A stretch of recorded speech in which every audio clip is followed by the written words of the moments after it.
guys, welcome back to my channel Priyanka Vlogs.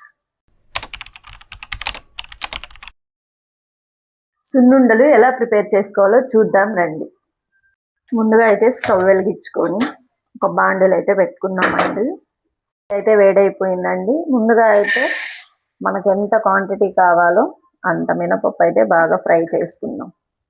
మేమైతే 2 కప్పులు చేసుకుంటున్నామండి. మా ఇంట్లో 2 కేజీలు చేసినా కానీ తొందరగా అయిపోతుంది. ఇది సిమ్లోనే పెట్టి బాగా గోల్డెన్ కలర్ వచ్చేదాకా బాగా ఫ్రై చేసుకోవాలి.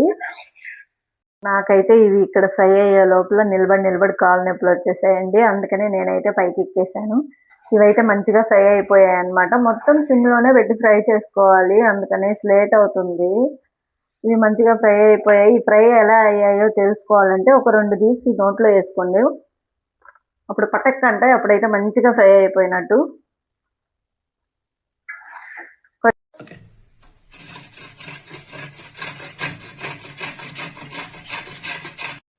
మనం ఫ్రై చేసుకున్న మినపగుళ్ళు అయితే దంపించుకునేసామండి. బెల్లం కూడా తురుముకునేసాము. ఈ రెండింటిని మిక్సీ పట్టుకొని అయితే సున్నుండలు అయితే రెడీ చేసుకుందాం రండి. మినపగుళ్ళు వేసుకున్న కప్పుతో 1 కప్పు అయితే బెల్లం తురుమేసుకొని ఇప్పుడైతే మిక్సీ పట్టేసుకుందాం.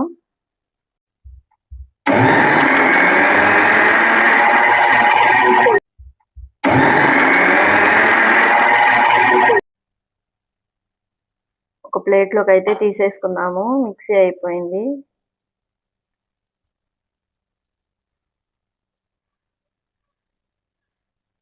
చూసారు కదా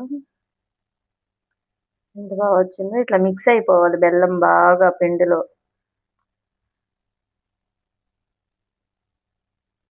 స్టవ్ వెలిగించుకొని నెయ్యి అయితే కరగబెట్టుకుందామండి.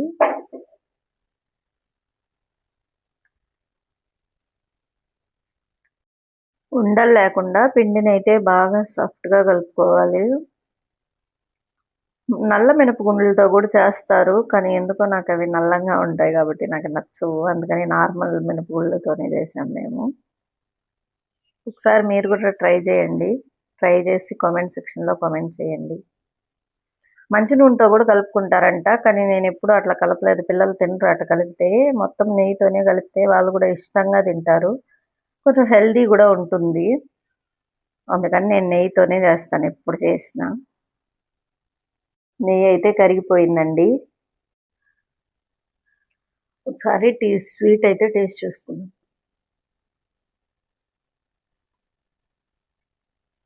స్వీట్ అయితే సరిపోయిందండి. ఒకవేళ సరిపోకపోతే కొంచెం మళ్ళీ బెల్లం యాడ్ చేసుకోండి. మీ స్వీట్కి తగ్గట్టుగా యాడ్ చేసుకోండి.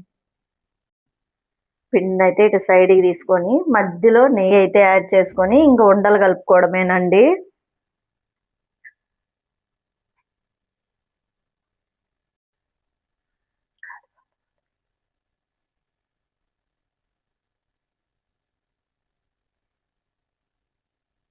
వీటిని అయితే ఉండలు చుట్టేసుకోవడమే. మనకి ఏ సైజు కావాలో ఆ సైజు అయితే చుట్టేసుకో. మా బాబు అయితే వీటిని 2 రోజులుగా వేయించేస్తాడు. అంత టేస్ట్గా ఉంటాయి. పిల్లలకు కూడా ఎన్ని తింటే అన్ని హెల్దీ.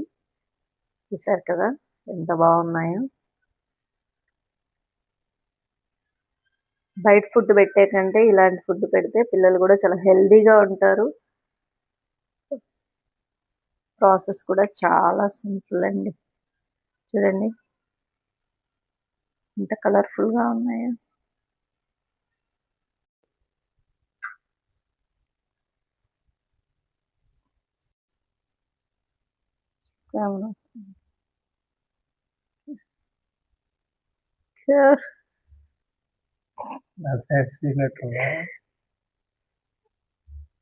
కట్ చేసి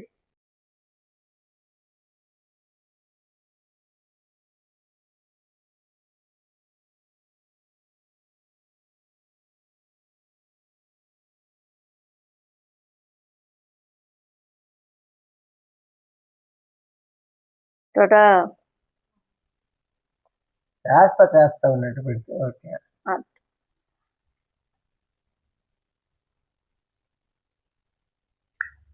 బాగుందండి. సున్నుండలు అయితే రెడీ అయిపోయండి. టేస్ట్ అయితే సూపర్గా ఉన్నాయి. మన వీడియోని ఫస్ట్ టైం చూస్తున్నట్లయితే సబ్స్క్రైబ్ చేసుకోండి. పక్కనే ఉన్న బెల్ ఐకాన్ని క్లిక్ చేయండి. నేను పెట్టే ప్రతి ఒక్క వీడియో మీకు నోటిఫికేషన్ వస్తుంది. ప్లీజ్ సపోర్ట్ చేయండి. ఇంకేమన్నా రెసిపీస్ కావాలంటే కామెంట్ సెక్షన్లో కామెంట్ చేయండి. నేను ఖచ్చితంగా రెస్పాండ్ అవుతాను. Bye bye.